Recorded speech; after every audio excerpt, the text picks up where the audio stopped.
Esther van Loo, docent Limburgs. En Esther die zet zich ook in voor het behoud van het Limburgs. Dat klopt. En het gaat goed met het plat, hè? Ja, zeker. Wat merkt ze daarna? Het plat zit in de lift. Ja, dat klopt.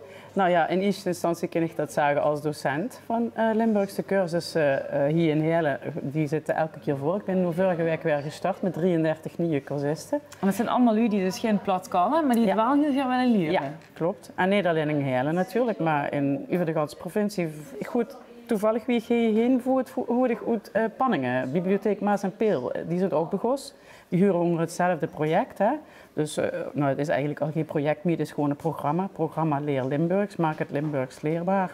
En dat werd nu in Wiert, in Venlo, in Panningen, Remung, Echt, Sittard, Maastricht, Heerlen en Kerkrade. Dus in de ganse provincie? In de ganse provincie. Zijn er al wachtlijsten? Ja, er zijn ook wachtlijsten. Die cursussen zitten elke keer vol. Dus er is echt een enorme behoefte aan het leren van Limburgs.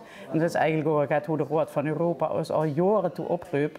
Maak het Limburgs leerbaar, want dat huurt bij een taal die erkend is. Ja, dus dat gaat goed. En nog de politiek is eigenlijk om, hè? Ja, de provincie is de provincie had zich nu gecommitteerd, unaniem, hè? Alle politieke partijen, maar ook de provincie, dus de staten daarboven, die hadden zich gecommitteerd aan het proberen, het streven naar een status 3 erkenning, een deel 3 erkenning, juist wie het Fries in 2030. Ja, dat zou dus betekenen dat Limburgs moet dezelfde status krijgen als het Fries. Ja. Dat betekent dat ze op bepaalde plekken, bijvoorbeeld de rechtbank, ook Limburgs dus moeten kunnen kallen. Klopt. Ja, dat is dan een heel juridische aanbeveling. Hè. Dat werd dan een verplichting, zeg maar. Hè. Mensen erkenning onder deel 3 als van het Europees Handvest. Maar er zijn meerdere dingen die nu ook al gebeuren. Onder deel 2 bijvoorbeeld de tweetalige kinderopvang. Project Schulke, had ze ook denk ik wel eens van gehoord. Overigens ook een van de dingen die aantonen dat het Limburgs in de lift zit voor zijn begos in 2023 met 6 locaties, kinderopvanglocaties. En nu gaan we er meer 20 die zich aan aangesloten. Die dus plat kan tegen de kinderen. Dus een tweetaligheid. Het gaat heel erg over een en-en-beleid. Het gaat niet over een of-of-beleid. Dus het gaat er niet om dat het wel eens goed moet. Nee, maar toch, hè? Het gaat goed met Limburgs, ik huurdig. Dat zijn allemaal hele chique ontwikkelingen. Aan de andere kant, ik stond ook wel eens geregeld op het schoolplein. Ja. En door komen maar echt heel weinig kinderen plat. Ja. Het gaat ook slecht met het Limburgs. Dat kan ik helaas alleen maar bevestigen. We zitten hier in Heerlen, dat is denk ik Heerlen de vuurloper hè, wat dat betreft.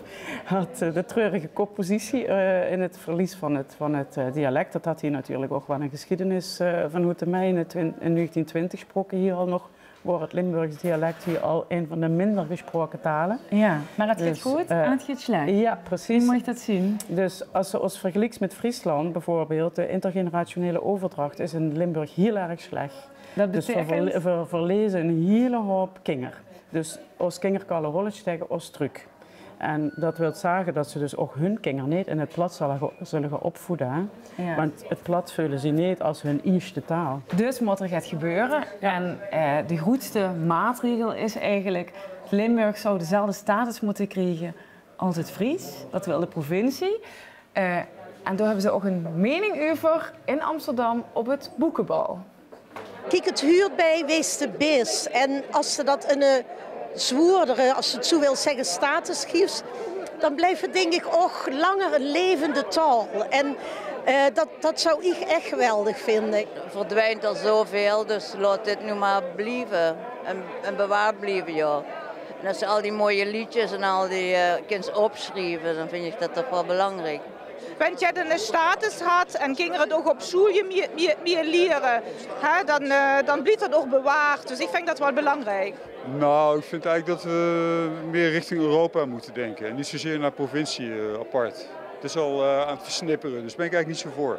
Ja, ik vind het natuurlijk wel als Limburger. En ik zie het ook al bijvoorbeeld aan mijn familie. Dat zeker mijn ooms en tantes die al het aaier zien, dat het toch voor haar soms moeilijk is als ik bijvoorbeeld met mijn man er ben, om in het Nederlands een heel gesprek te voeren. Dus ik denk ook als het hebt over de rechtbank of angst tot communicatie, dat het voor mensen ook kan helpen. Ik denk dat de politiek de afgelopen jaren door veel meer aan zelf wat kunnen doen. De Statenstad Limburgs nu heeft veel meer mogelijkheden als dat we in Limburg hebben gebruikt. Nu ineens is het een denk, nu willen ze een hogere status. Ja, een beetje hypocriet, maar van de andere kant goed dat er wat gebeurt. En voor het dialect moet er ook echt wat gebeuren, want het loopt druk. Sowieso altijd meer geld naar Limburg, denk ik. Zo die subtiliteit van die dialecten, dat niet alleen ik dat heb, maar dat we dat ook door kunnen geven aan andere generaties. Dus dat lijkt me echt geweldig. Dus als ik kan helpen, ik doe alles ervoor.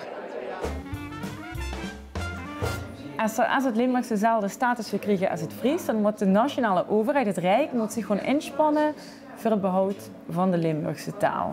Ja, klopt. Waarom is dat belangrijk? Beter nog, waarom is het noodzakelijk? Ja, nou ja, voorhand sinds de deel 2 erkenning gezien dat het Limburgs eigenlijk nog altijd, ondanks de deel 2 erkenning, een plaatsvuur behouden is in het huistuin- en keukendomein. Ja, en deel 2 erkenning is het feit dat het Limburgs erkend is als regionale taal. Ja, precies. Dus die houden we sinds 97.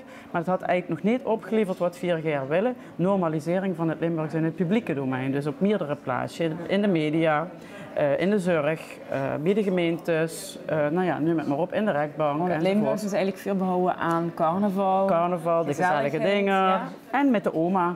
Dat zijn de veilige plekjes. En daarmee heel het Limburgs eigenlijk ook gaat van ons. Terwijl eigenlijk zou het heel veel lui had, ook de behoefte ook lui van behoefte, dat het niet meer gaat van alleen maar de oorspronkelijk Limburgstalig is. Die willen daar hier ook bij huren. Want het is een taal, juist zoals het Nederlands een taal is, dus het is ook gelijkwaardig. Ja, de kind gewoon die talen gelijkwaardig neven beschouwen. En ja, ik ben een groot pleitbezorger van de emancipatie van de Limburgse taal en de normalisering van de Limburgse taal. Maar dus is eigenlijk het zou dus in alle domeinen gesproken moeten worden. Ja. Bijvoorbeeld ook in formele situaties, stel op het werk. Ja. We zitten in een vergadering met 8 Limburgse collega's en een persoon die geen plat kalt. Dan gewoon veel toch allemaal overstappen. Ja, de merkt natuurlijk dat het tot nu toe iedereen immer overgestapt is op het hollis. We kregen er immer meer aanvragen eigenlijk van jullie die zagen toch dat niet, maar kan gewoon plat weer.